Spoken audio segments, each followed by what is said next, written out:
Súper buenos días. Nosotros felices y contentos de retornar aquí en este año 2026, nuestro primer programa de este año. Así es. Nada, le pedimos a Dios, sobre todo, y a ustedes, continuar con el apoyo para que nosotros podamos, pues, estar acompañándolos y ustedes a nosotros cada domingo de 8 a 9 de la mañana, por aquí por Cinevisión, canal 19 para toda la República Dominicana, a través de Entérate con Mayra, y por Dominican Network para todos los Estados Unidos y más. Gracias, gracias y feliz 2026. Don Eli, así es. me dijeron que usted se fue para Buffalo Bill a esperar el año nuevo. No. No, me hablaron mentira. Estuve brevemente por la hermana ciudad ¿De dónde? ¿De Samaná? De Punta Cana. Oh, casi nada.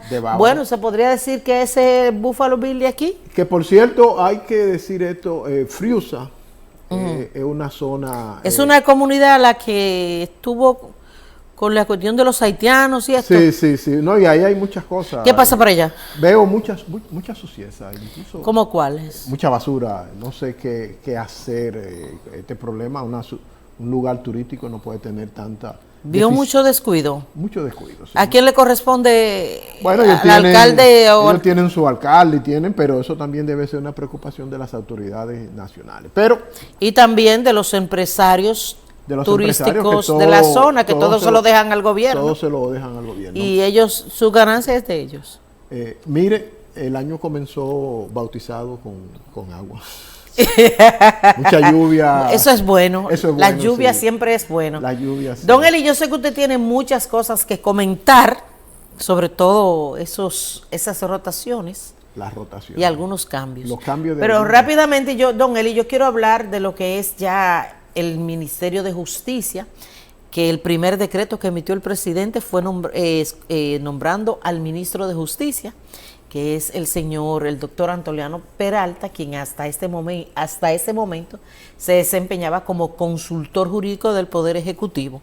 Entonces ese decreto 126, donde también quedó nombrado el ex presidente de la Suprema Corte de Justicia, el doctor Jorge Subero Isa, como consultor jurídico del Poder Ejecutivo, un nombramiento que sorprendió a muchos. ¿Usted se sorprendió por ese nombramiento? Sí, no esperaba esa. Yo lo esperaba más o menos en el cargo que designaron a Roberto Santana. No. ¿A dónde? En el Ministerio de Justicia.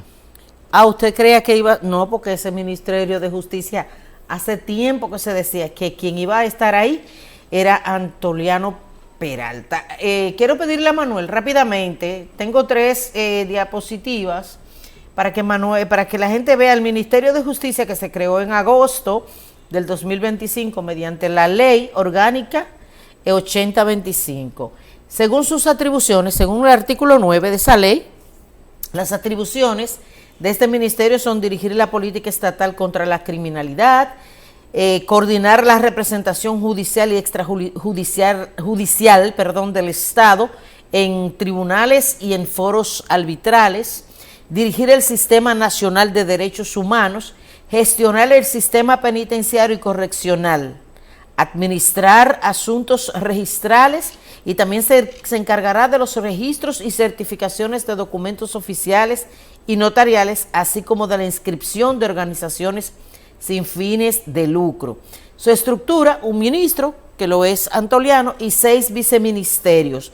El Viceministerio de Atención y Colaboración al Sistema de Justicia, que funcionará como un puente entre el Poder Ejecutivo y los órganos del sistema de justicia. El Viceministerio de Representación Judicial y Extrajudicial, que será el encargado de representar al Estado en litigios y arbitrajes. El Viceministerio de Derechos Humanos coordinará el Sistema Nacional de Derechos Humanos. El cuarto, el Viceministerio de Políticas Públicas contra la Criminalidad, será el motor de la política estatal contra la criminalidad. Veo que este va a ser como uno de los más importantes. El 5, Ministerio de Políticas Penitenciarias y Correccionales, asumirá la gestión de prisiones y la reinserción social, que era hasta ahora algo que desarrollaba la Procuraduría. Y el viceministerio, el número 6, el último, de Asuntos Registrales y Servicios a la Ciudadanía. Será la ventanilla de servicios del ministerio. Se encargará de administrar los registros y expedir certificaciones de documentos oficiales y notariales. Entonces aquí está el ministro Antoliano, nombrado mediante decreto 126, como había dicho.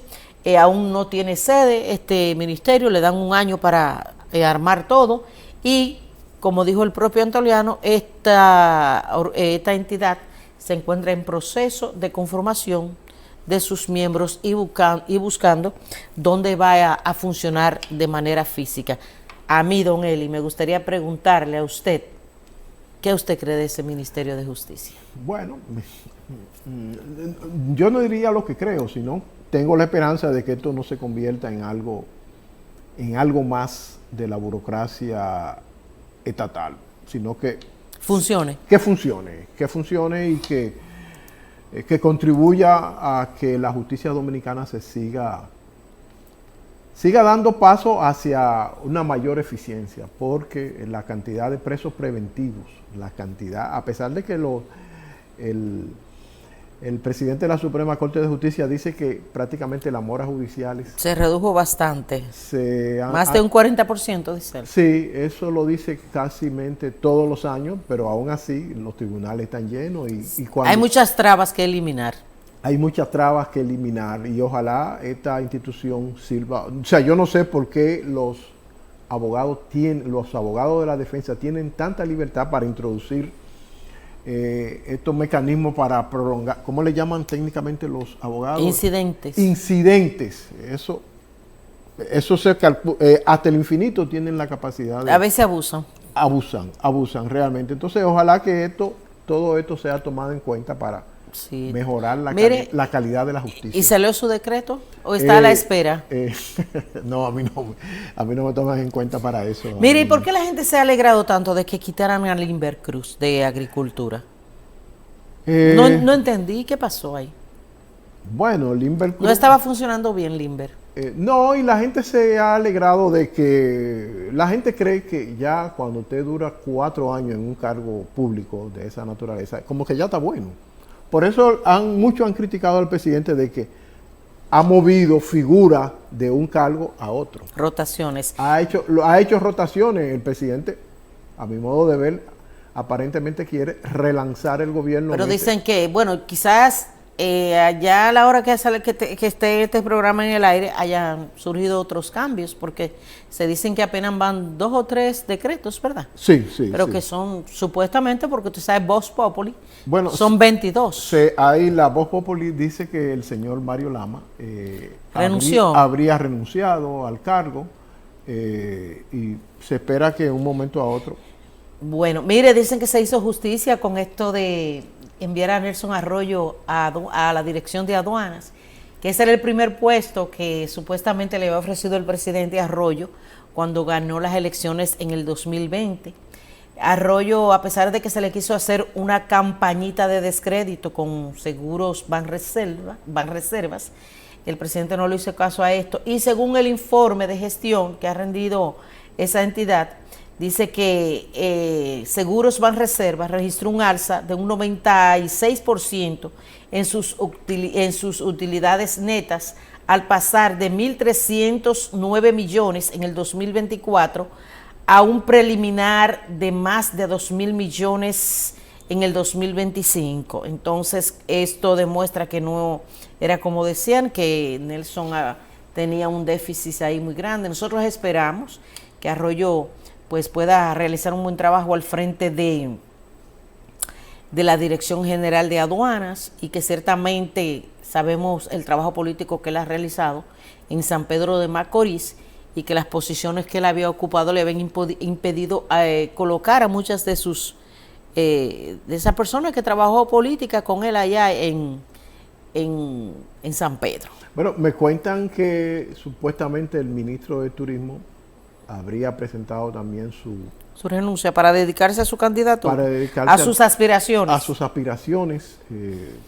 No sabemos si el presidente va a aceptar Me sorprendió Y también. que vienen otros cambios y renuncia de Sí. se habla hasta de Guido, como que estaría dejando Indotel también para irse a la política, no sé. Voz Populi. Voz Populi, sí. Bueno, nada, vamos a ver cómo le va. A mí me extrañó mucho que el señor Bonilla que estaba En el MIBET, el en Ministerio MIBET, de la Vivienda. haya decidido abandonar el... Bueno, porque él, según escuché, quiere dedicarse a sus actividades privadas, empresariales. Entonces, porque esto de ocupar un cargo público, sobre todo cuando se trata de un ministerio, no es algo simple, don Eli, y en la que la persona, si quiere hacerlo bien y correctamente, tiene que emplear la mayor parte de su tiempo. Y ese señor es un constructor, hay proyectos. Claro, pertenece a Coprovi.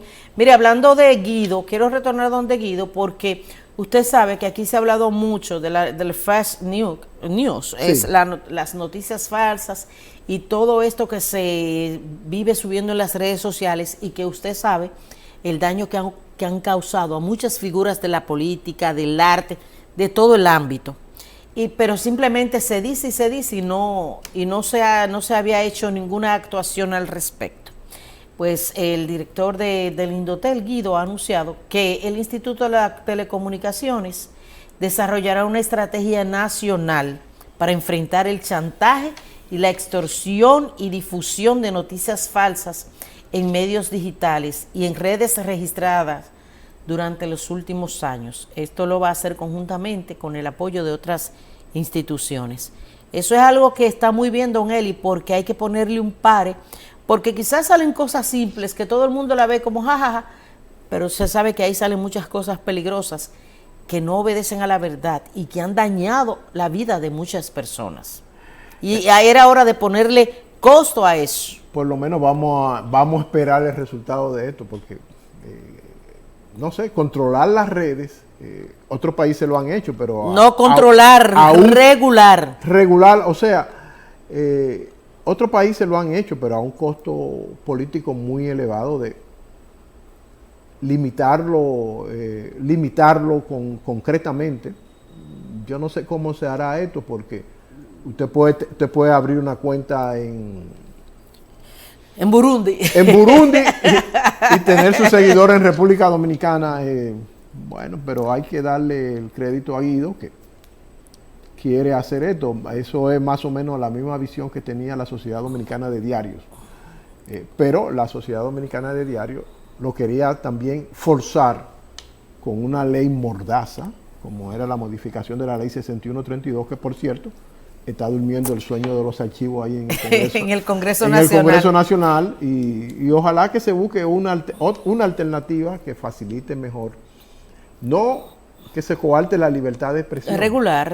Regular, el que diga algo, que tenga la valentía de probarlo en los tribunales. Sí, don Eli, que un producto que consume la sociedad, toda la población en general, sin importar la edad, no puede estar funcionando. No estoy hablando de restricciones, sino de regulaciones.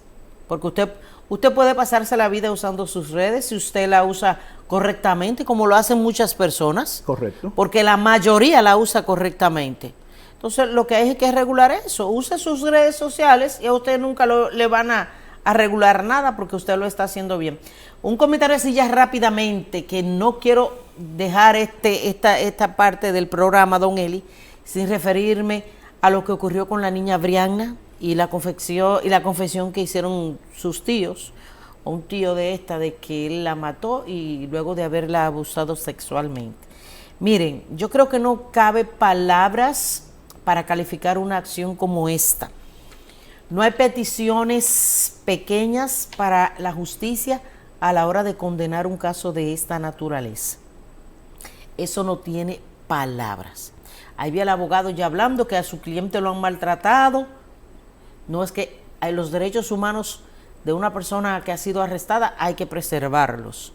Pero también hay que preguntarse, llámenme verduga si ustedes quieren, si él preservó los derechos de esa niña, que no solo la violó, sino también que la mató. A ustedes permanezcan, que venimos con nuestro invitado en cuestión de segundos. No se muevan.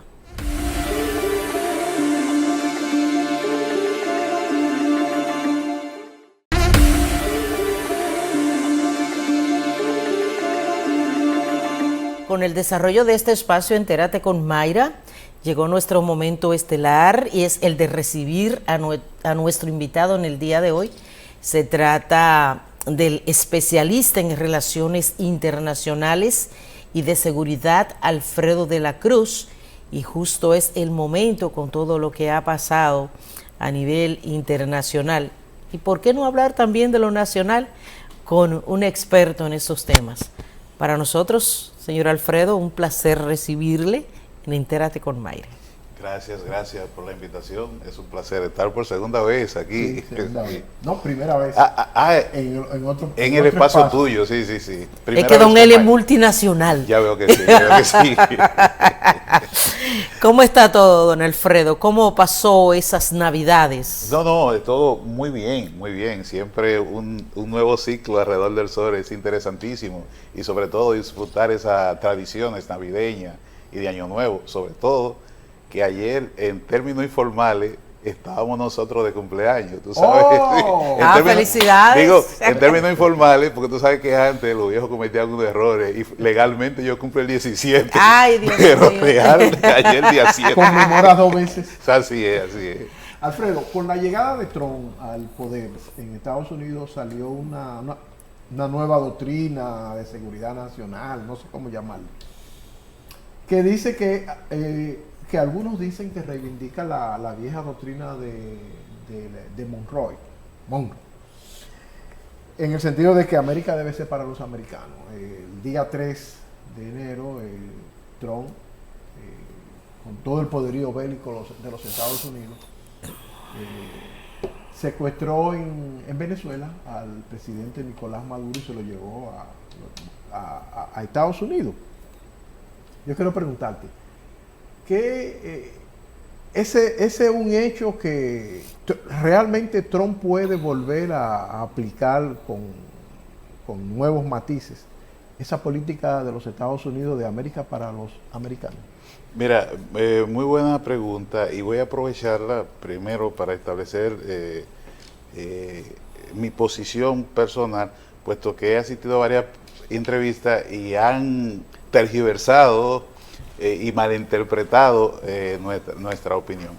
No se preocupe, que aquí no ocurre eso. En principio, no, voy a hacer aquí la aclaración para los demás. En principio, yo no soy anti-estadounidense, no soy pro Maduro, no soy pro chavista, no soy pro Venezuela, no soy pro dictadura. Yo soy un demócrata que creo en la democracia y creo en el orden internacional. Como especialista de las relaciones internacionales y la geopolítica, creo en el orden internacional. Y de estar cerca de un poder hegemónico, pues yo estoy en Occidente y nuestro principal socio comercial es Estados Unidos. Ahora bien, claro, aclarado y establecido eso, entonces paso a responder tu pregunta, Eli. Mira, no cabe duda que el secuestro de un presidente en funciones, bueno, también establecer que estoy claro en que Nicolás Maduro es un dictador, era un dictador y había creado junto con Chávez un régimen de oprobio que ha hecho desplazar cerca de 10 millones de venezolanos de su territorio, además de que han sido eficientes en destruir un país. Aclarado eso, entonces paso a decirte... Alfredo, ¿y eso no es una narrativa para justificar lo que Trump ha hecho? Vamos a llegar ahí, pero lo de la destrucción del país y la expulsión de 10 millones de habitantes, eso no es mentira, porque están esparcidos por el mundo. Hay que acotarle a ese discurso que Venezuela tiene 25 años con sanciones. Sí. Ahí con 25 años nadie sobrevive. Vamos a llegar allá. Quiero establecer eso en principio para lo que voy a decir ahora. Fíjate, desde el punto de vista del orden internacional,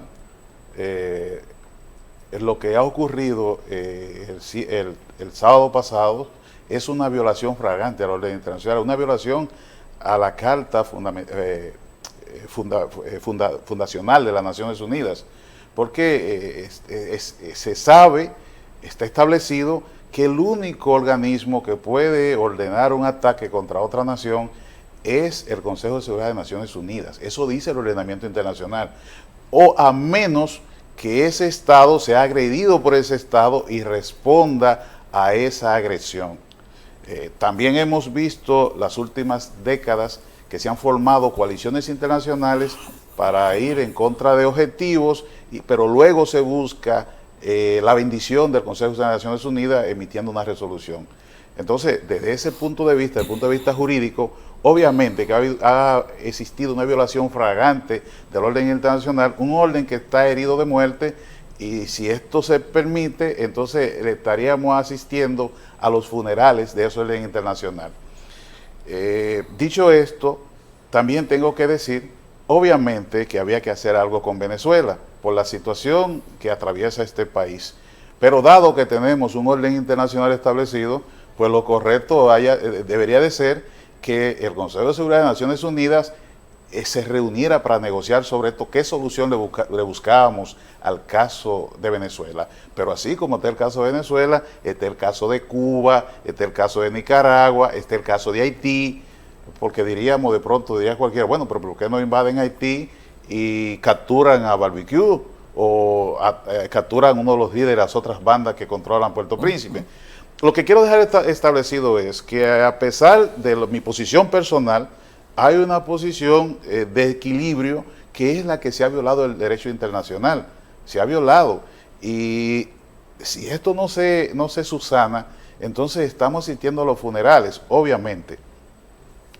Criticamos mucho el sistema de Naciones Unidas, voy a ser abogado del diablo, criticamos mucho el sistema de Naciones Unidas, todos, porque la mayoría de las personas piensan que el sistema de Naciones Unidas es solo la Asamblea General y el Consejo de Naciones Unidas.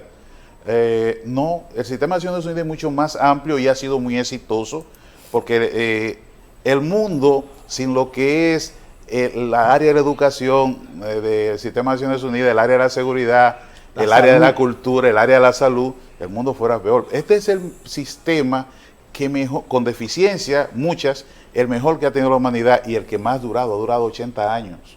Ha sido eficiente. Lo que pasa es que cuando analizamos ese sistema, cuando la mayoría de personas lo evalúan, tienden a evaluarlo como si el sistema del Consejo de Seguridad de Naciones Unidas o las Naciones Unidas fuera de Marte. No. Naciones Unidas está formada por los estados. Los estados están formados por personas.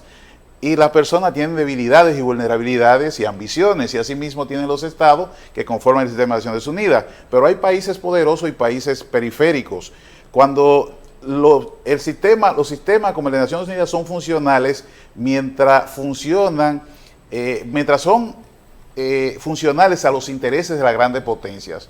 Inmediatamente esos sistemas dejan de ser funcionales a los intereses de las superpotencias, pues en esa misma medida las superpotencias van violando y se valen de sus propias atribuciones para buscar la satisfacción o el alcance de su interés nacional y de sus objetivos nacionales. ¿Qué es lo que estamos viendo en el sistema de Naciones Unidas, donde tenemos 5 países que fueron los que ganaron la Segunda Guerra Mundial y son los que están sentados ahí? Pero la realidad del 2026 no es la misma realidad de 1945.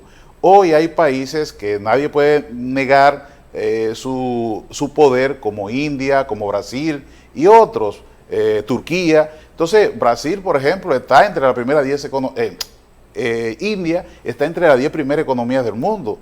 Entonces, no tiene un asiento en el Consejo de Seguridad. Pero Brasil, por ejemplo, nadie puede negar la potencialidad de Brasil. De hecho, es una economía muy similar a la de Rusia. Don Alfredo, ¿y dónde irá a parar todo esto? Nicolás Maduro, o sea, ¿qué se vislumbra con él? ¿Qué piensa Estados Unidos hacer con Venezuela? Bueno, por lo pronto tenemos lo que ha dicho tanto el presidente Donald Trump como su canciller o secretario de Estado, el señor Marco Rubio. Ellos han, de alguna manera, delineado un cronograma de 3 fases en la que aparentemente seguirá en el poder la misma cúpula chavista, madurista, es decir, porque ha tomado la presidencia la señora vicepresidenta Delcy Rodríguez como presidenta en funciones y la cúpula está ahí. Entonces, pero hay que entender eso, hay que entender la lectura, porque hay que ver una cosa y otra con objetividad. Nadie duda, y en eso no estoy de acuerdo con el presidente Trump, que criticó a María Corina Machado, pero nadie duda que María Corina Machado es la líder de la oposición, motorizó la oposición. Sin embargo, el señor Trump la desautorizó públicamente. Entonces lleva a todo el mundo a pensar, pero ¿cómo se reconoce a Edmundo González Urrutia como presidente electo si entonces se dice que María Corina Machado y ellos no tienen el power? Entonces todo esto, pero lo que hay detrás de esto es realismo en geopolítica. ¿Y cómo usted ve? Dos preguntas en una. ¿Cómo usted califica la posición y las actuaciones del gobierno dominicano, el Estado dominicano frente a estos hechos? Y si fue oportuno o no esa alocución del expresidente Leonel Fernández tratando de explicar sobre todo su participación como observador en las elecciones y la crítica que le hace al país por la posición que tiene frente al tema. Sí, concluyo con la respuesta que le estaba dando. En realismo geopolítico estamos viendo que lo que la administración Trump está haciendo es realmente desde una posición de fuerza negociar con quien tiene el poder realmente. No es que la señora Delcy tiene el poder, sino que el poder lo tienen los militares, pero ella es una buena coordinadora entre la cúpula militar y el gobierno estadounidense, porque ya han hablado de los acuerdos que se están estableciendo para entre 30 y 50 millones de barriles de petróleo. Entonces esto dice claro que lejos de la libertad del pueblo venezolano, hay que ver aquí lo que hay es realismo político, intereses de por medio. En cuanto a la actuación del gobierno dominicano que preside el presidente Luis Abinader, bueno, mire, tenemos que ser realistas. Nosotros estamos en la esfera de influencia de Estados Unidos, sobre todo que Estados Unidos es nuestro principal socio comercial. Aquí muchas personas hablan de la bonanza de la relación, establecer relaciones diplomáticas y comerciales con China, pero el comercio con China no nos deja beneficio a nosotros. El año pasado el volumen de comercio con China fue de 5.000 millones de dólares y de eso nosotros solamente exportamos cerca de 300 millones de dólares. Fue China que exportó a República Dominicana más de 4.700 millones de dólares. De manera que nosotros tenemos un déficit comercial del carajo. Ahora bien, en el caso de Estados Unidos, el volumen de comercio que tenemos con Estados Unidos, más las remesas, más la inversión extranjera directa y una serie de factores que hay, hace que la balanza de pago de la cuenta corriente esté en condiciones equilibradas. Y entonces no tenemos déficit en la balanza de pago con Estados Unidos. Además, tenemos más de 2 millones de dominicanos que viven en Estados Unidos. Entonces, no podemos ser, en ese sentido, no podemos ser estúpidos. Si cualquier presidente dominicano, no solo Luis Abinader, se opone a esos planes de Estados Unidos, entonces habría problemas. Ahora, yo, por ejemplo, si Alfredo de la Cruz había sido el asesor del presidente Luis Abinader, yo solamente le había expresado a él, bueno, presidente, está bien, pero vamos a anunciarle al país que vamos a firmar un acuerdo con Estados Unidos antes de que el secretario de guerra esté aquí, porque se va a ver como una imposición.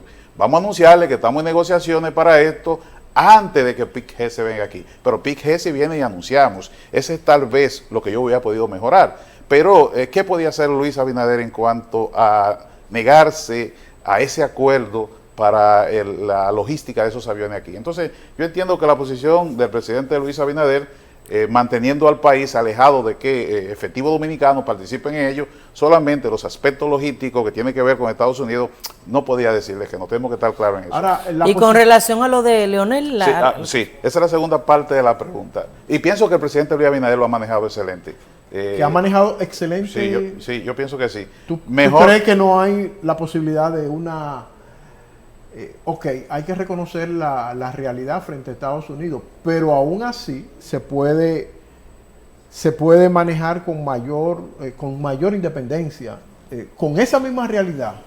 Es que no hay tal independencia. Los gobiernos del PLD mantuvieron una política exterior, establecieron relaciones con Cuba, pese a que Estados Unidos se oponía, y relaciones con China. Es decir, hay que reconocer esa realidad, pero también se puede reconocer que tú no puedes abrirle, como dicen los beisbolistas, el campo entero a Estados Unidos para que te cuele un rolincito y te anote. O sea, tú tienes que negociar también. Mira, lo que pasa es que aquí en Latinoamérica, y República Dominicana no es la excepción, hay un izquierdismo romántico y hay una adversión por el imperialismo estadounidense garrafal. Yo no te voy a decir que los estadounidenses son santos, no lo son. Ahora bien, cuando Bill Clinton propuso, creo que fue Bill Clinton, cuando Estados Unidos propuso el acuerdo de libre comercio, el área de libre comercio de América Latina, el ALCA, remontándonos atrás, Brasil y otros países de América se opusieron a ello, que fue un error garrafal por asuntos ideológicos. Sin embargo, Estados Unidos se fue a Asia. Mira el desarrollo que tienen los países de Asia. Ese desarrollo podrían tener los países latinoamericanos hoy. Sí, y por un error... desarrollo es anterior a eso. Sí, pero... O sea, los dragones de Asia son anteriores. Pero un acuerdo de libre comercio como el que se proponía en esa época para trasladar toda la producción a América Latina. Oye, América Latina fue una tacita de oro y por un asunto ideológico estos países se opusieron y eso fracasó. Traigo eso como colación. Entonces, históricamente, esa rivalidad ideológica ha sumido a América Latina en el fracaso. Entonces, yo entiendo lo que tú planteas. O sea, no es que podemos ser... ¿Pero es rivalidad ideológica o imposición de parte de Estados Unidos hacia los pueblos de Latinoamérica? Bueno, pero no pudo imponer el área de libre comercio porque Brasil, Venezuela, México y otros se pusieron. Entonces significa, fíjate que siempre América Latina gira entre derecha e izquierda. Ahora está girando a la derecha. Eso no quita que dentro de un par de años gire otra vez a la izquierda porque es un proceso. Es como la rueda esta donde corren los conejillos de India. Entonces, es un problema que mientras nosotros no definamos como subcontinente lo que queremos, como región, no definamos lo que queremos, lo que buscamos, el estado ideal que queremos dentro de nuestra realidad, estaremos entonces ensayando, haciendo ensayos, perdiendo el tiempo, perdiendo dinero y una gran cantidad de juventud perdiéndosenos. Porque fíjate, el futuro de América Latina dentro de la realidad que tenemos en este pleito ideológico no es muy halagüeño y tenemos el ejemplo de cómo Europa, cómo Asia han podido cabalgar sobre la ola y mantenerse, porque a pesar de que Europa hoy pierde relevancia estratégica, no podemos negar que el espacio geográfico del planeta donde mayor calidad de vida hay es en Europa. Pero porque ellos supieron conjugar esos asuntos ideológicos en función de buscar un bienestar colectivo para su sociedad. Entonces, respondiendo a la segunda pregunta, para concluir, volver contigo. Que don Eli, mira, voy contigo. De mi apreciada. Eso es para que no hable de Leonel. Sí. Pero voy para allá.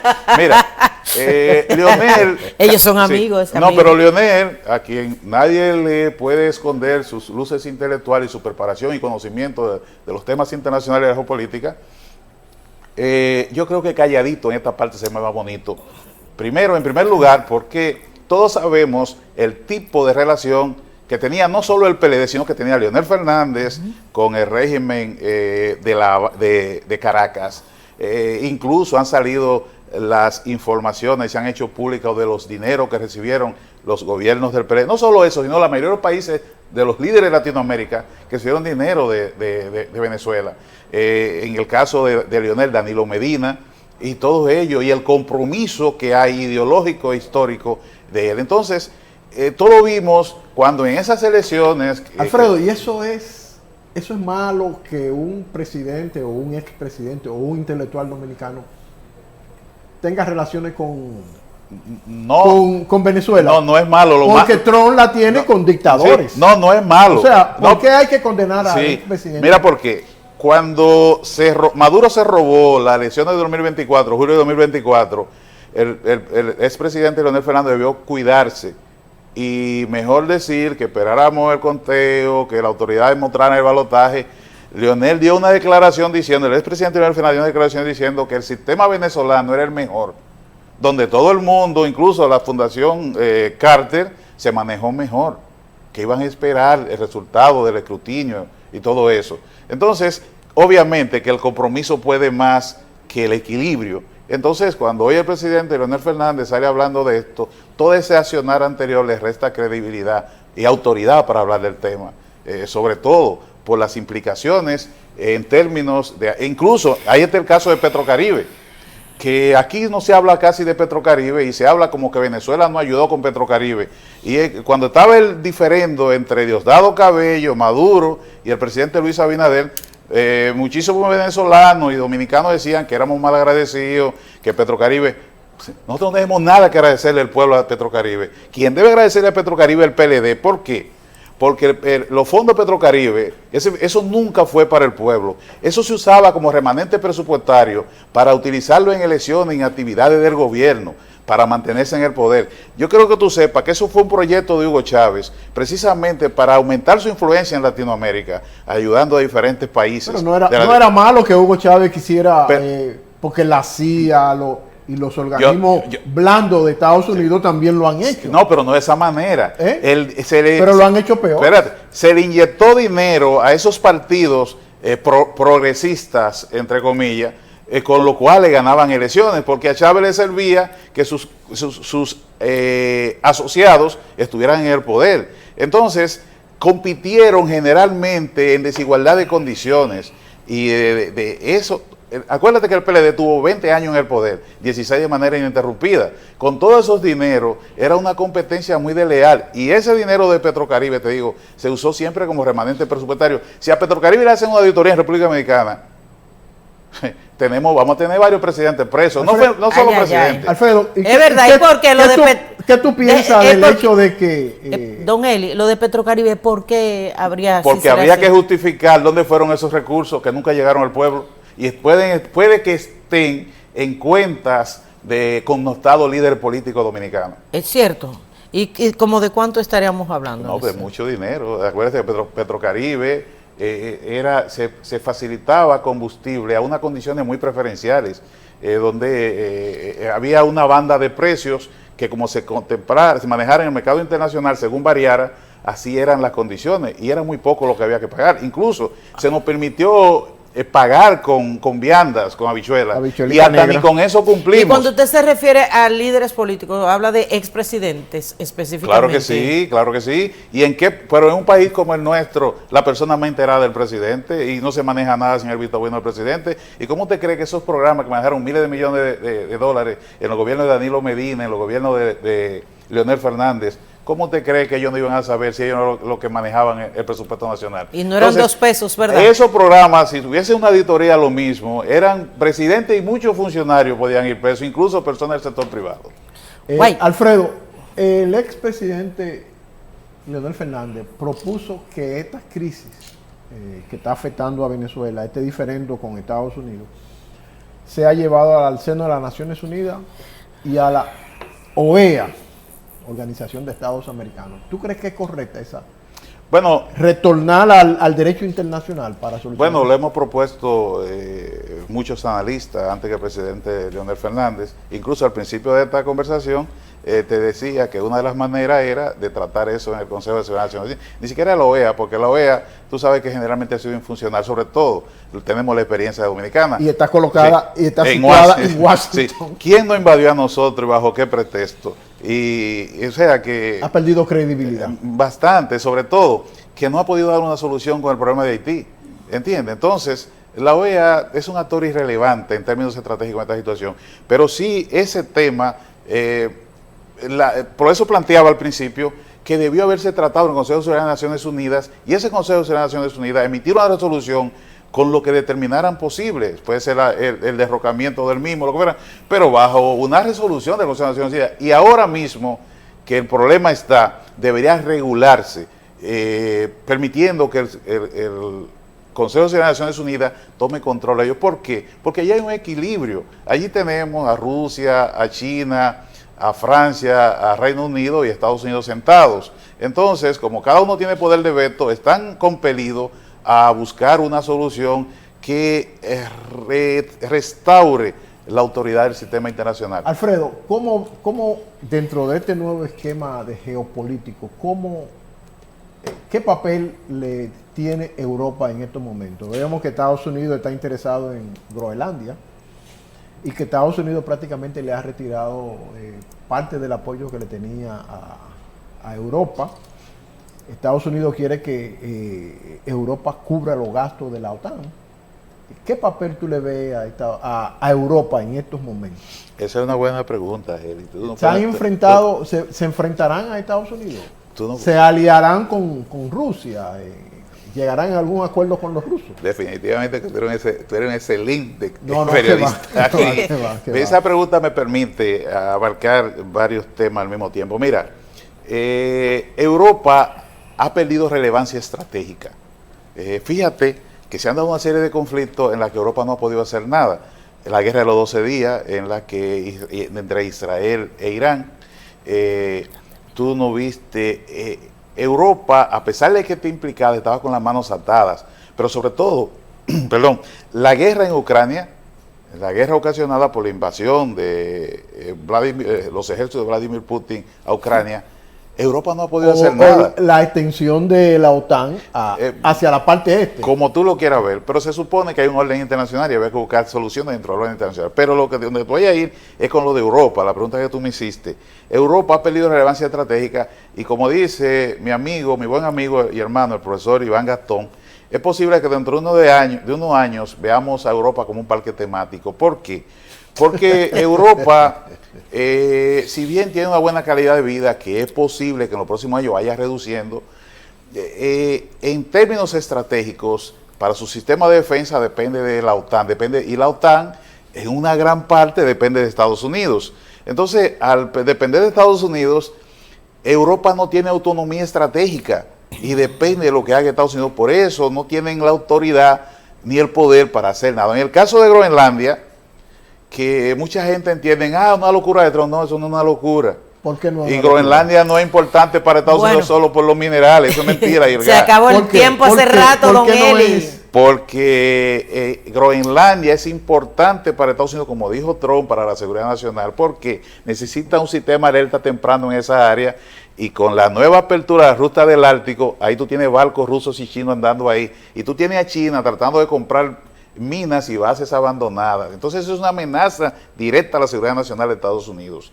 Y ese es un problema muy grave que hay ahí, porque si ahorita, como dijo Trump, que podían incluso hasta tomarla por la fuerza, eso sería firmar el acta de función de la OTAN y la pérdida completa de relevancia estratégica para la Unión Europea, porque ninguno de los países de Europa pueden hacerle frente a Estados Unidos en términos militares. Doctor, mire, esa conversación es sumamente interesante porque ese tema apasiona. Pero lamentablemente, don Eli, tendremos que invitar al doctor nuevamente para poder continuar con todas esas preguntas que usted pues se quedó ahí. Señores, a ustedes agradecerle y al señor Alfredo de la Cruz, especialista en temas internacionales y de seguridad, por este conversatorio. Gracias a ustedes. La invitación abierta. Lo voy a dejar usted solito con don Eli, porque ese hombre se apasiona. Volvemos en breve.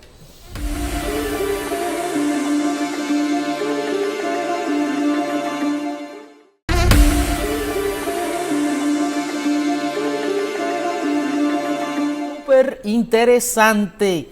Así es que nosotros nos vamos con nuestra querida Mirla Germán, que continúa explicando cómo debe comportarse un anfitrión en una actividad. Si usted me invita a mí, ella le va a explicar cómo usted tiene que ser un buen anfitrión. Porque hay anfitriones que muchas veces no son agradables. No hacen las cosas bien. Así mismo. Entonces, para eso está Mirla, para explicar cómo debe comportarse un anfitrión.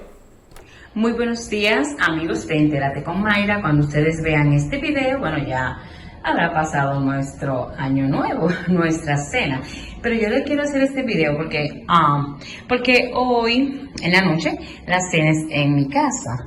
Nos vamos a reunir toda la familia. Entonces, ustedes saben que todo es un proceso de organización. Y aquí estamos organizando ya, yo tempranito en la mañana, lo que quitando algunos adornitos para ir organizando mi mesa. Miren cómo tengo acá los individuales, ya los tengo aquí, que los vamos a colocar. Miren mi servilleta, esos son unos adornitos.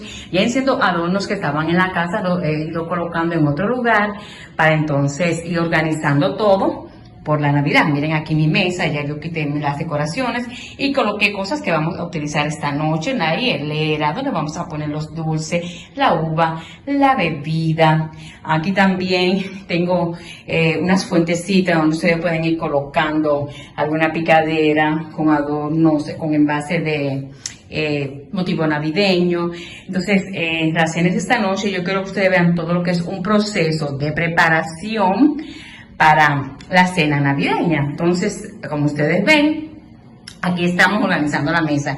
Ya luego ustedes verán todo este proceso ya finalizado. Y no solamente eso, sino que también tenemos lo que es todo un proceso de la cristalería, que hay que fregarla. Ustedes ven, aquí estamos en el proceso de fregar todo lo que vamos a organizar y ya ustedes verán nuestra mesa un poquito más tarde cómo quedó. De esta manera así va nuestra mesa. Ya yo la estoy montando, no es que está por completo, pero para que ustedes vean, estoy poniendo los individuales y luego la vamos a montar por completo y ustedes verán cuál será el resultado.